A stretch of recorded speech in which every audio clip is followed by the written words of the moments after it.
The energy sector is another area in which this outgoing administration has mismanaged in a major way. They've kept the lights on at the expense of accruing a very huge debt. That debt is being audited, and so far we're looking at $2.5 billion.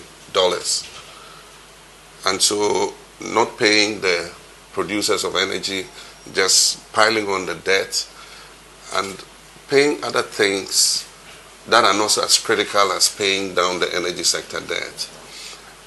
ECG has a very poor governance record, and aside from that, its losses are so huge. Technical and commercial losses, about 32%. I don't see any utility that can run with 32% commercial and technical losses and be able to continue to survive. And yet the little money that comes should be prioritized in paying those who provided the electricity. Instead, they take a chunk of it and use it to import crude oil. They're more interested in supplying crude oil than exploiting our upstream, where we have a lot of gas, so that we can provide cheaper gas.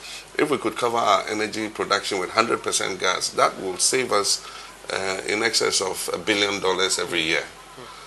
And yet, they've driven all the upstream people out. He and I went and took refuge in Cote d'Ivoire. ExxonMobil exited. The Hess field, which became Aca, has been lying redundant for so many years. Talo have new discoveries. They need encouragement to be able to pump. They've gone into arbitration with them over tax and all. I mean, it's just created a mess.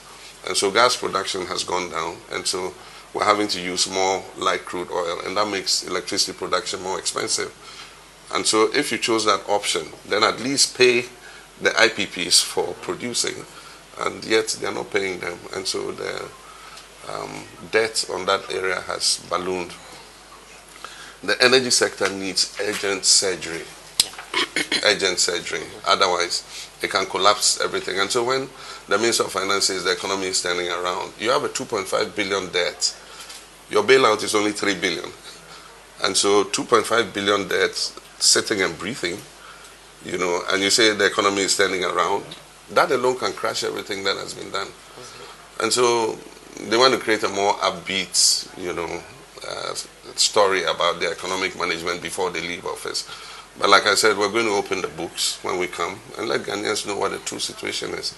Because if Ghanaians understand what the true situation is, then they will understand some of the measures we have to take to bring things back to normal. Yeah. And so we would expect, you know, if we can cooperate with you.